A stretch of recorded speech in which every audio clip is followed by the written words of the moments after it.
Oroza degende adatda biz mına ошол эң жөнөкөй орозону кармап келебиz. Ал ороза жеп ичкенден гана тыйылуу. Бирок орозонун 3 түрү бар, урматтуу мусулман биртуган.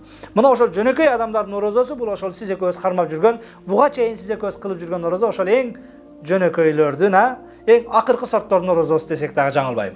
Ал эми экинчи түр орозо бар, бул өзгөчөлөнгөн адамдардын орозосу. Алар мына ошол эмне өздөрүн орозосу кармаган учурда алар колдорун, кулактарын, көздөрүн, тилдерин дагы кошо орозо карматат.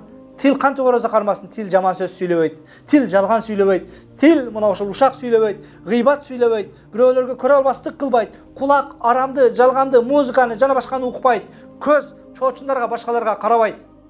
Ар бир кол арам болгон нерсеге кол сунбайт, башка укпайт, кармабайт, пут арам нерсеге, башкага, бузукулукка басып барбайт. Ар бир дене мүчөнүн өзүнүн эмнеси бар экен? Орозосу бар экен. Биздин кармаган орозо ашказандын гана орозосу болчу, урматтуу мусулман биртуган. Келиңиздер, быйыл ашказан менен кошо колубуз дагы орозо кармасын, тилибиз дагы орозо кармасын, кулагыбыз дагы, көзүбүз дагы орозо кармасын. Мына ошол өзгөчө адамдардын орозосу экен. Ал эми үчүнчү орозо бар. Ал орозо эми кыйын. Ал орозону бүгүн бизде кармагандар дээрлик жокко эсе, Аллах Тааланын сүйгөн гана пенделери бул мындай бир мүмкүнчүлүккө жетет. Ал мына ошол эмне Кудайдын жакшы көргөн пенделеринин өзгөчөлөнгөндөрдүн өзгөчөсүнүн орозосу. Алар ашказан менен кармайт. Ашказан менен кармоо алар үчүн проблема эмес. Бизге окшоп дамыла сахарым бар, язвам бар, жана башкам бар, давлением бар, бат-бат чай ичишим керек, антишим керек, мынтишим керек. Эптеп ушул ашказанга бирдеме киргизип туруу үчүн суроо берем деп алар башындагы оорутпайт. Алар үчүн ашказандын орозосу бул проблема эмес. Алар үчүн жогоруда мен айткан тилдин, көздүн, кулактын орозосу дагы проблема, колдун, буттун орозосу проблема. Алар кол, бут денесин дагы контролдой алат.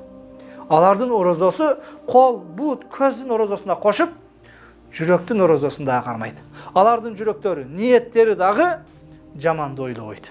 Жаманга бурулунбайт.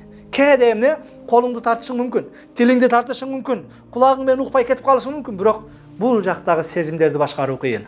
Алар мына ошол эмне сезимдери менен дагы орозо кармап адамдарга болгон жаман ой жүгүртүүдөн башкадан тыйылган инсандар. Демек, урматтуу мусулман биртуган, орозо 3 түрдүү болот экен. Жөнөкөй адамдардын орозосу ал ошол сиз экөөбүз буга чейин кармап келген, бүгүн дагы кармап аткан орозо. Экинчи түр адамдардын орозосу бар экен. Бул мына ошол эмне колу менен, буту менен, көзү менен, кулагы менен дагы орозо кармагандар. Кудайым буйрса бул колдун орозосуна өзүнчө, тилдин орозосуна өзүнчө, өзүнчө кезекте иншалла сабактарыбызда токтолобуз. Анан үчүнчү түр адамдардын орозосу бар экен. Алар мына ошол эмне жүрөгү менен, ой жүгүртүүсү менен, пикирлери менен, сезимдери менен дагы орозо кармайт экен. Жаманды ойлобой, жаманга кыялданбай, элестетпестен дайым мына ошол эмне өздөрүн бекем кармашат экен. Булар мына ошол эмне өздөрү жаман нерсени ойлоп койгон учурда ооз ачылып калгандай өздөрүн ыңгайсыз сезгендер.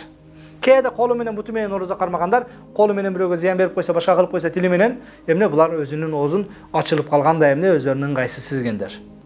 Ал эми Айша энебиз айтат, кээ бир адамдар гыйбат кылып койгон күнкү орозосун кайтарып кармап бериш керек дейт. Адамдарды ушактап койгон күнкү орозосун. Албетте бул Ханафи мазхаб боюнча эмне андай эмес, бизде эмне ал нерсе эсепке алынбайт. Ошол ашказандан тыйылган болсок, аялыбызга жакындык кылуудан тыйылган болсок, биздин орозо максатына жетти. А бирок мына ошол таквадар инсандар бирөөдү ушактап койгон күнкү орозосун орозо деп эсептебеген дагы эмне учурлары болгон экен. Кудай Таала мына ошондой эмне чыныгы таквадарлардын орозосунан болгонду Аллах Таалам баарыбызга насип этсин.